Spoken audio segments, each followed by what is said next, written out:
إن الحمد لله نحمده ونستعينه من يهده الله فلا مضل له ومن يضلله فلا هادي له وأشهد أن لا إله إلا الله وحده لا شريك له وأشهد أن محمدا عبده ورسوله فإن خير الكلام كلام الله وخير الهدي هدي محمد وشر الأمور محدثاتها وكل محدثة بدعة وكل بدعة ضلالة صبحكم ومساكم فقد قال النبي عليه الصلاة والسلام بعثت أنا والساعة كهاتين أما بعد فأعوذ بالله من الشيطان الرجيم بسم الله الرحمن الرحيم قاف والقرآن المجيد بل أجبوا أن جاءهم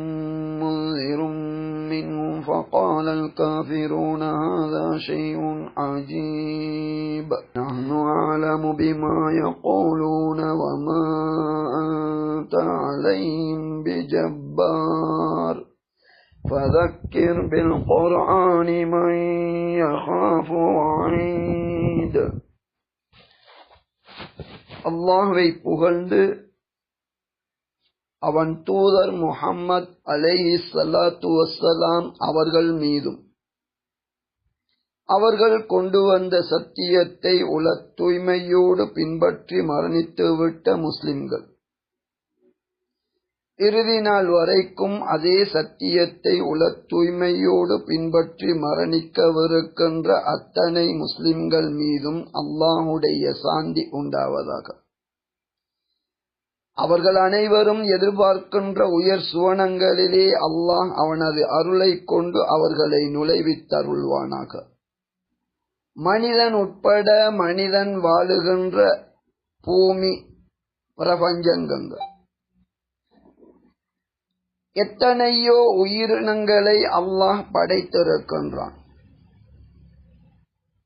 மனிதர்களாகிய நாம் மரணத்தின் பின்னர் நிரந்தர இன்பத்தை அனுபவிப்பதற்கு அவனது வழிகாட்டலின்படி வாழுமாறு அவன் உபதேசிக்கின்றான்.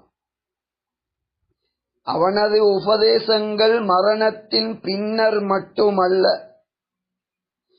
இந்த உலகிலே நிம்மதியாக மகிழ்ச்சியாக பாதுகாப்பாக வாழ்வதென்றால் அவனை ஏற்றவர்களாக இருக்கலாம், அவனை மறுத்தவர்களாக இருக்கலாம்.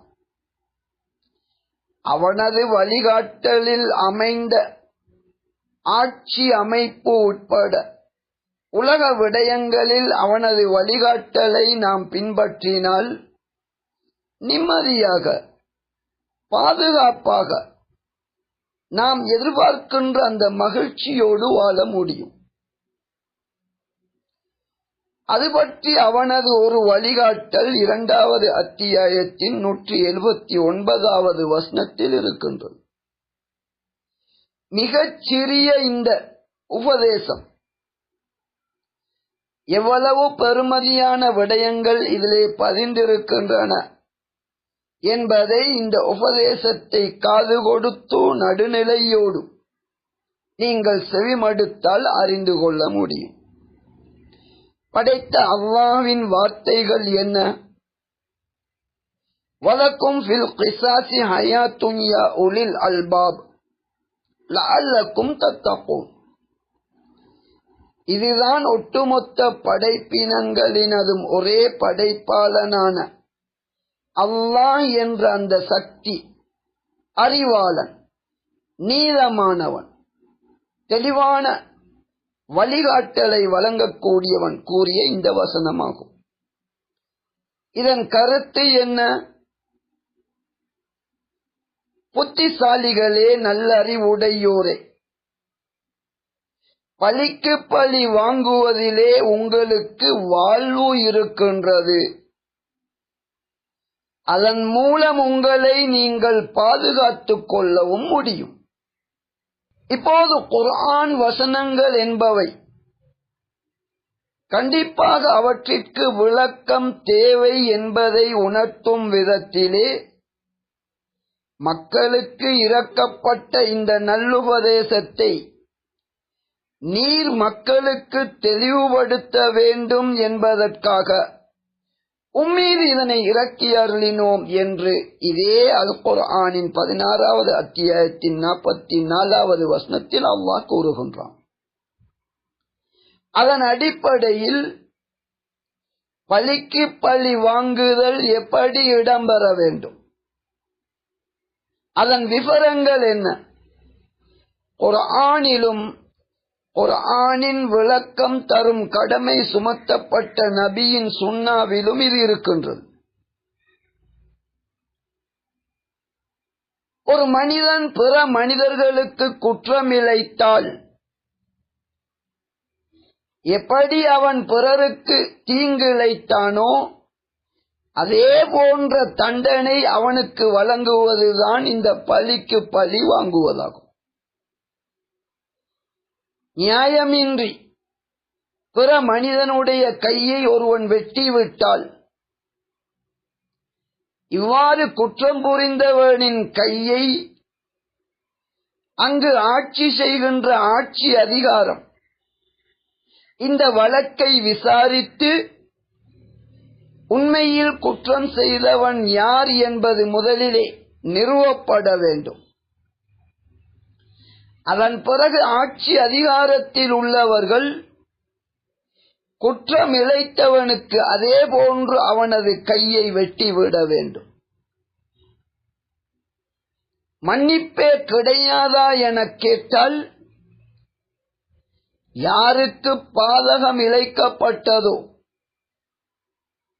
அவராக விரும்பி எனக்கு அநீதம் இழைத்திருந்தாலும் அவரை மன்னித்து விடுங்கள் என்று பாதிக்கப்பட்டவர்கள் மன்னிப்பு கொடுக்கலாமே தவிர வேறு நபர்கள் மன்னிப்பு கொடுக்க முடியாது. இதுதான் நீதமானதும் அறிவுபூர்வமானதும் ஆகும். அந்த வகையில் ஒரு மனிதன் பிறருக்கு செய்த தீங்கிற்காக பழிக்கு பழி வாங்குவதிலே உங்களுக்கு வாழ்விருக்கின்றது என்று அனைத்தையும் அறிந்த அல்லாஹ் கூறுகின்றான். அப்படி அதிலே எப்படி வாழ்வு இருக்க முடியும்? தக்க காரணமின்றி ஒரு மனிதனை மற்றொருவன் கொன்றுவிட்டால் இவர்தான் கொலை செய்தார் என்பது உறுதியாகிவிட்டால் கொலையாளியை கொல்வதன் மூலம் எப்படி வாழ்வு கிடைக்க முடியும்? அதிகமான மனிதர்களுக்கு இந்த விளக்கம் கிடையாது. இரண்டு விடயங்களை புரிந்து கொள்ள வேண்டும். பழிக்கு பழி வாங்கப்படும் என்ற சட்டம் இருக்குமானால் நீதத்தின் அடிப்படையில் இல்லாமல் காரணம் இல்லாமல் ஒரு மனிதன் கொலை செய்யப்படுவான் என்றால் கொலை செய்தவனும் கொல்லப்படுவான் என்ற சட்டம் எங்கே இருக்கின்றதோ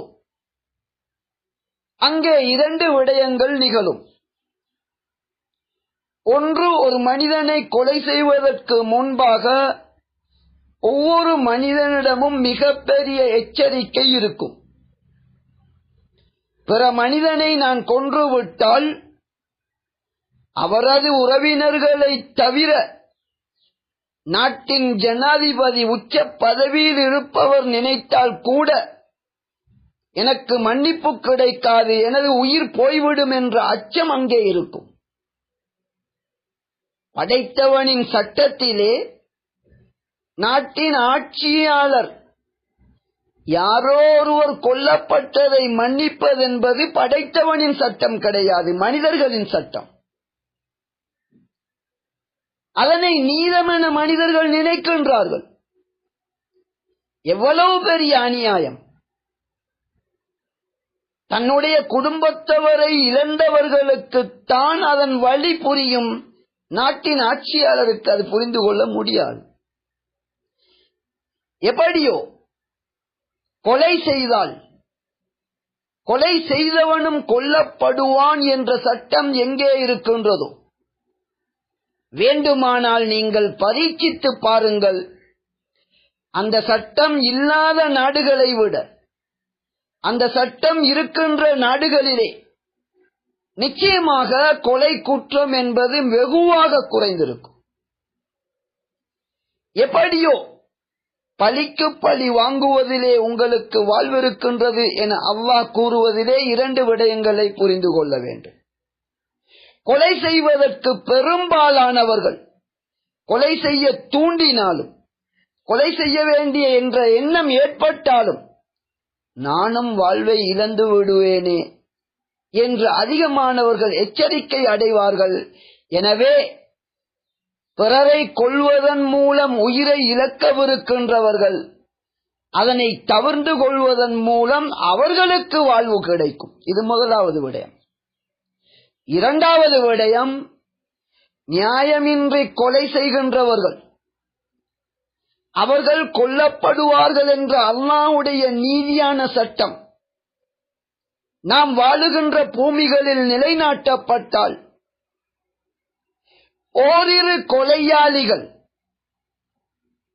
உபதேசம், நீதி, கண்ணியம், அன்பு எதன் மூலமும் திருந்தாத சில இரண்டு கால் அறிவீன ஜென்மங்கள்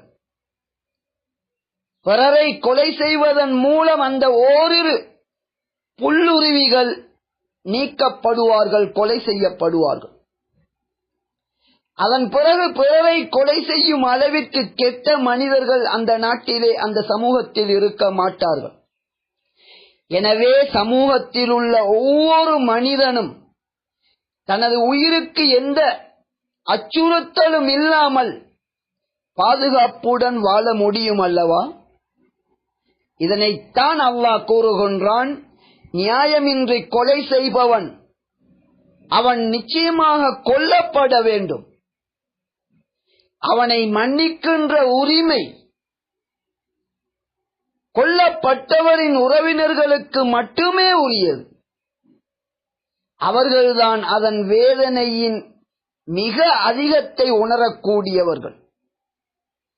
அவர்களே விரும்பி மன்னித்து விட்டால் அதற்கு அல்லாஹ் இடமளிக்கின்றான். ஆனால் யார் நஷ்டமடைந்தார்களோ அவர்களுக்கு இருக்கின்ற உரிமை, நபி அவர்கள் இருந்தபோது கூட மனிதர்களிலேயே மிகச் சிறந்தவர் நபி அவர்கள் ஆவார்கள். நபி அவர்கள் மதீனா வாழ்க்கையிலே ஒரு ஆட்சியாளரும் கூட. இரண்டு வகையிலும் மேன்மை பெற்ற அந்த மனித புனிதர் பிறருடைய உரிமைகளில் தலையிட்டு அநீதம் இழைக்க விரும்பவில்லை. நீதத்திலே அந்த நபி அவர்கள் எப்படி நடந்தார்கள் என்பதற்கு ஒரே ஒரு உதாரணம் நான் பின்னால் கூறுகின்றேன். முதலிலே இந்த சட்டத்தின் நீதத்தையும் மனிதனுக்கு எவ்வளவு சிறப்பானது என்பதையும் புரிந்து கொள்ளுங்கள். எனவேதான் அல்லாஹ் கூறுகின்றான், புத்திசாலிகளே, நல்ல அறிவுடையோர்களே, பழிக்கு பழி வாங்குவதிலே உங்களுக்கு வாழ்வு இருக்கின்றது. பழிக்கு பழி என்ற சட்டம் இருக்கின்ற இடத்தில் கொலை செய்யும் எண்ணம் ஏற்பட்டால் கூட அதிகமானவர்கள் அதிலிருந்து தவிர்த்து கொள்வார்கள். எனவே அவர்களும் பாதுகாப்பு பெறுவார்கள். கொல்ல வேண்டும் என எண்ணம் தோன்றும் அளவிற்கு யார் குற்றவாளிகளாக இந்த பிழையானவர்களுக்கு தென்படுகின்றதோ அந்த அப்பாவிகளின் உயிர்களும் பாதுகாக்கப்படும். அல்லது குறைந்தபட்சம் மனித ஜென்மங்களுக்கு மத்தியில் வாழ்வதற்கு தகுதியில்லாத இரு கால் மிருகங்கள், ஏன் இலங்கையிலே அண்மையிலே நடந்த ஒரு கொலை, தந்தையோடு சிறு வயதுடைய 9 வயது அதனை அண்டிய மற்றொரு வயது பிள்ளை, 2 பிள்ளைகளும் கொல்லப்பட்டார்கள். என்ன அநியாயம் செய்தார்கள்? இரு குழந்தைகளை இழந்த பெற்றோர்கள் எப்படி தவிப்பார்கள்?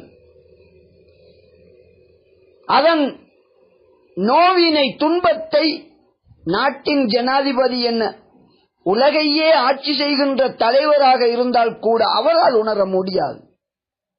எனவே பழிக்கு பழி என்பது முதலாவது இஸ்லாமிய சட்டம். ஒரு நாட்டை ஆட்சி செய்கின்றவர்கள் எந்த மனிதனுக்கு அநீதம் இழைக்கப்பட்டதோ அவனுக்கு நீதத்தை பெற்றுக் கொடுக்க வேண்டும். ஒரு மனிதனின் உறவினர் கொல்லப்பட்டு விட்டால், கொன்றவன் இவன்தான் என்பது நிரூபிக்கப்பட்டால் அவனை கொல்லுகின்ற சட்டம் இருக்க வேண்டும். அப்போதுதான் அந்த அநீதம் இழைக்கப்பட்டவனுக்கு நீதி கிடைக்கும். யாரோ ஒருவருக்கு அநீதம் இழைக்கப்பட்டிருக்க, சம்பந்தமே இல்லாத ஒருவர் மன்னிப்பு கொடுப்பது நீதமாக இருக்குமா? இன்றைய எமது நாட்டின் ஜனாதிபதிக்கு கூட அனைவருக்கும் சமமான நீதம் வழங்க வேண்டும் என பெரும் பாடுபாடுகின்ற அந்த நல்ல மனிதர் பழிக்கு பழி என்ற படைத்தவனின் சட்டத்தையும் புரிந்து கொள்ள வேண்டும். அதில் தான் முழுமையான நீதம் இருக்கின்றது என்பதை தெரிந்து கொள்ள வேண்டும்.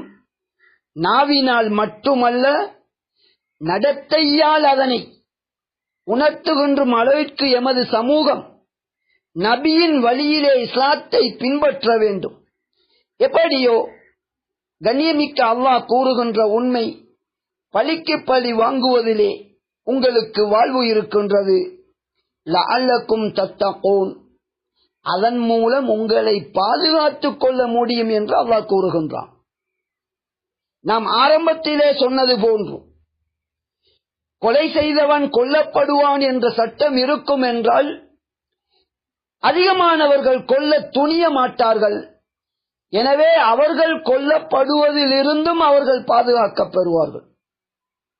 அதனை தாண்டி ஒரு சில மிருகங்கள் மிக பெருமதியான மனித உயிர்களை சிறுவர்கள் பிள்ளைகள் என்றெல்லாம் பார்க்காமல் கொலை செய்தால், அந்த 2 கால் மிருகங்கள் கொல்லப்படுகின்ற போது அதன் மூலம் சமூகத்திலே ஒவ்வொரு மனிதனும் தனது உயிரை பாதுகாத்துக் கொள்ள முடியும் என்ற சாதாரண மனிதன் கூட புரிந்து கொள்ளுகின்ற நியாயத்தையும் அழகிய சட்டத்தையும் அல்லாஹ் கூறுகின்றான்.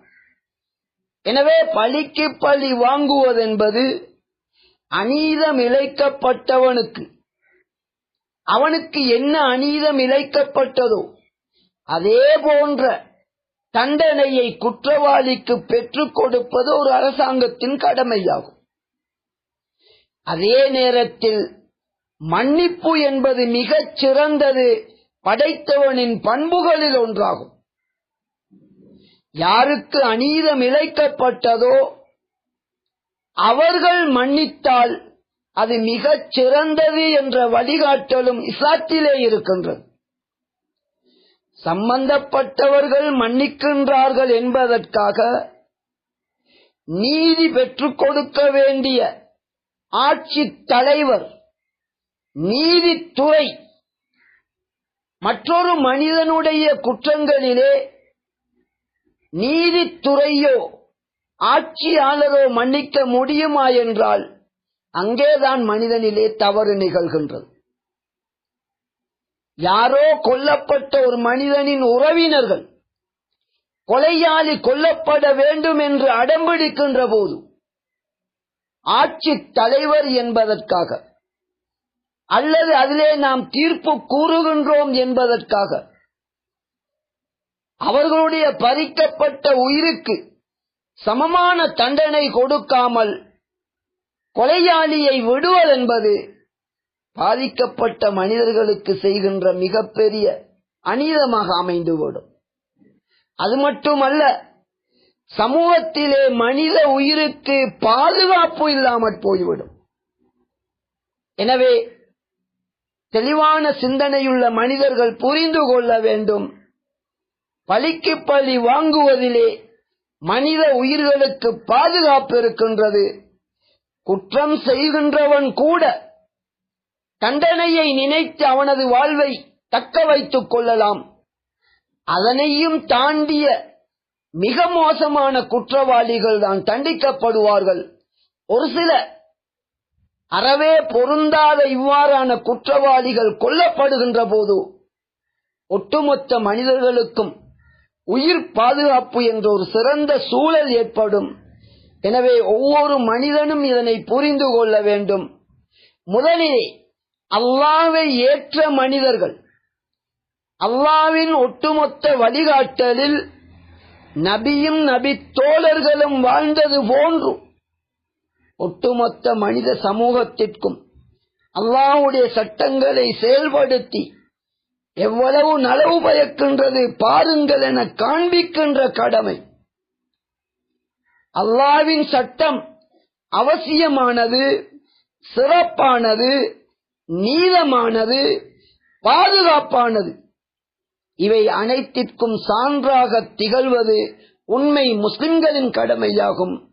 எனவே நபியும் நபி தோழர்களும் போன்று நேர்வழியிலே ஒன்றுபட்டு அல்லாஹ்வுக்காக என்ற இலட்சியத்தோடு வாழ்கின்ற வாழ்வை அல்லாஹ் எம் அனைவருக்கும் தந்தருள்வானாக. ஃபஸ்தக்ஃபிரூஹு இன்னஹு வல் கஃபூர் ரஹீம். இன்னல் ஹம்தலில்லாஹி நஹ்மதுஹு வ நஸ்தஈனுஹு மன் யஹ்திஹில்லாஹு ஃபலா முضل லஹு வ மன் யுضللஹு ஃபலா ஹாதிய லஹு வ அஷ்ஹது அன் லா இலாஹா இல்லல்லாஹு வஹ்தஹு லா ஷரீக லஹு வ அஷ்ஹது அன்ன முஹம்மதன் அப்துஹு வ ரசூலுஹு. فإن خير الكلام كلام الله وخير الهدي هدي محمد وشر الأمور محدثاتها وكل محدثة بدعة وكل بدعة ضلالة. أما بعد. இறுதி தூதர் முஹம்மது அலைஹி ஸலாத்து வஸ்ஸலாம் அவர்கள் மக்காவில் பிறந்த அந்த மனித புனிதர் மதீனாவிற்கு சென்று ஒரே படைப்பாளனான அல்லாஹ்வுடைய வழிகாட்டலிலே அங்கிருந்து துவங்கிய ஆட்சி அதிகாரம் சவுதி அரேபியாவை கடந்து இன்று பல்வேறு நாடுகளாக பிரிந்திருக்கின்ற பஹ்ரைன் போன்ற நாடுகள் உட்பட, யமன் போன்ற நாடுகள் உட்பட அரேபிய தீபகற்பத்தின் ஆட்சியாளராக இருந்தார்கள். அனைவருக்கும் நான் ஆட்சியாளன், எனவே ஒருவன் மற்றவரை கொலை செய்து விட்டால் அவர்களை மன்னிக்கின்ற உரிமை எனக்கு இருக்கின்றது என்று இந்த மனிதர் கூறினாரா? ஆன்மீகத்திலும் அரசியலிலும் இதுதான் மனிதர்களுக்கு மிகச் சிறந்த முன் உதாரணம் என்று நபி அவர்கள் வாழ்ந்து காட்டுகின்றார்கள். ஆட்சியிலே அவர்கள் செலுத்திய நீதத்தை மட்டும் விவரிப்பதென்றால் பல மணித்தியாலங்கள் தேவை. ஆனால் இந்த ஒரே ஒரு சம்பவம், தெளிவான நீதமான சிந்தனையுள்ள ஒருவன் பிறருடைய உரிமை என்பது அவன் அடிமட்ட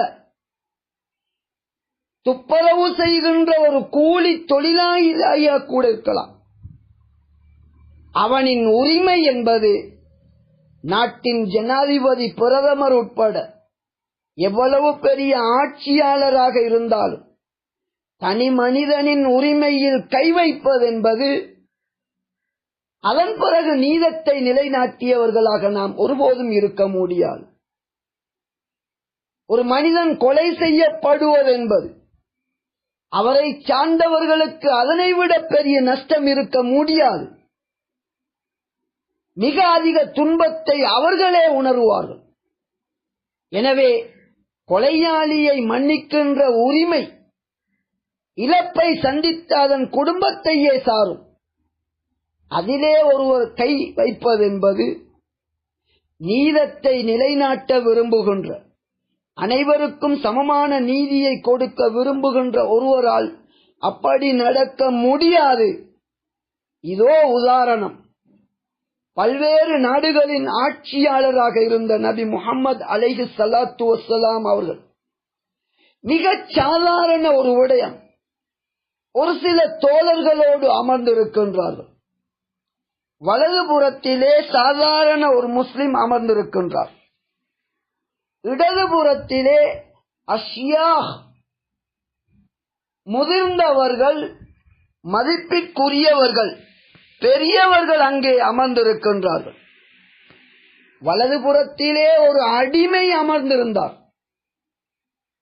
அடிமை என்பவர் பிற மனிதர்களுடைய சொத்தாவார், சமூகத்திலே கீழ்மட்டத்தில் உள்ளவர். இடதுபுறத்திலே பெரும் தலைவர்கள் அமர்ந்திருக்கின்றார்கள். இப்போது அந்த நபியிடம் ஒரு பானம் குடிப்பதற்காக கொண்டு வந்து கொடுக்கப்படுகின்றது. சஹீஹ் புகாரியிலே 2451வது இலக்கத்தில் இந்த ஹதீஸ் இருக்கின்றது. முதலிலே குடித்துவிட்ட நபி அவர்கள் இஸ்லாமிய சட்ட முறைப்படி வலதில் உள்ளவர்களுக்கு அதனை கொடுக்க வேண்டும். இதுதான் இஸ்லாமிய ஒழுங்குமுறை. ஆனால் வலதிலோ சமூக மட்டத்தில் மிக தாழ்ந்த ஒரு அடிமை அமர்ந்திருக்கின்றார். இடது புறத்திலே பெரும் பெரும் தலைவர்கள் இருக்கின்றார்கள். இன்று உலகிலுள்ள 200க்கும் மேற்பட்ட நாட்டின் அதிபர்களை எடுத்துக்கொண்டால் யாருக்கு இவர்கள் கொடுப்பார்கள்? யாருக்கு கொடுக்க வேண்டும் என்ற புரோட்டோகால் என்ற ஒரு சில விதிகளை உருவாக்கி இருக்கின்றார்கள். அவற்றிலெல்லாம் இது போன்ற நீதம் இருக்கின்றதா? சிந்தித்து பாருங்கள். நீதம் மனிதனுக்கு எவ்வளவு முக்கியமானது, இதனை நான் கூற வேண்டிய அவசியம் கிடையாது. குறிப்பாக முஸ்லிம் என கூறுகின்றவர்கள், அவர்களிடம் 100% நீதம் இருக்க வேண்டும். இதனைத்தான் நபி அவர்கள் முன்மாதிரியாக செய்து காட்டினார்கள். வலது புறத்தில் உள்ளவருக்கு அந்த பானத்தை கொடுக்க வேண்டும்.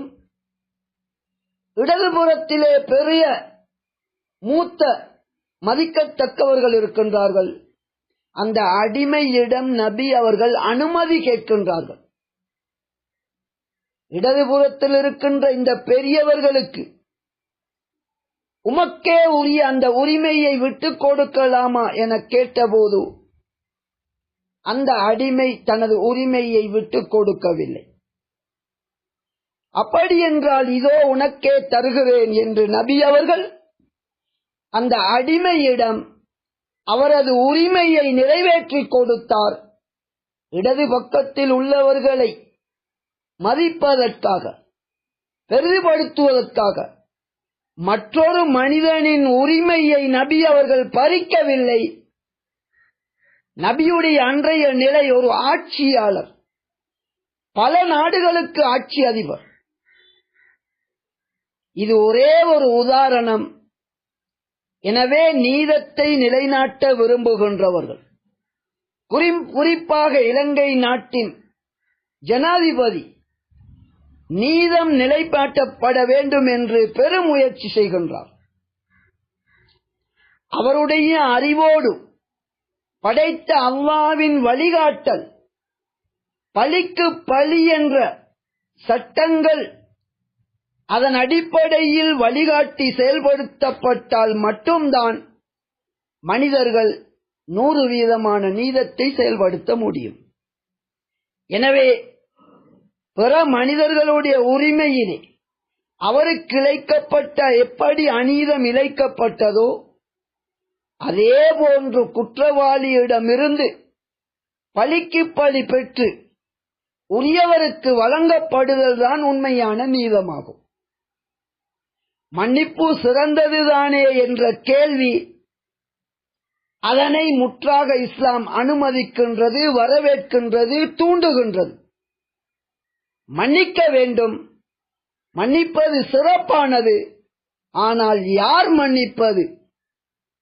சம்பந்தமே இல்லாதவர்கள், பிறருடைய வழியை புரிந்து கொள்ள முடியாமல் அநீதம் இழைக்கப்பட்டவர்கள் ஒருபுறம் இருக்க, சம்பந்தமில்லாத யாரோ மன்னிப்பதை ஒருபோதும் இஸ்லாம் அனுமதிப்பதும் இல்லை, அது நீதம் என ஏற்றுக்கொள்வதும் இல்லை.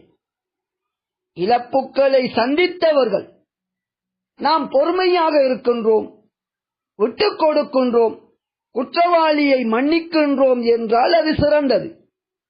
ஆனால் தீர்ப்பு வழங்குகின்ற நீதிபதிகள், ஆட்சி அதிகாரத்தை கையிலே வைத்திருப்பவர், யாரோ ஒரு மனிதன் கொலை செய்யப்பட்டிருக்க அவருடைய உறவினர்கள் பழிக்கு பழி வாங்க வேண்டும் என்று நீதத்தை வேண்டி நிற்க, சம்பந்தம் இல்லாதவர்கள் மன்னிப்பு வழங்குவதென்பது ஒருபோதும் நீதமாக மாட்டாது.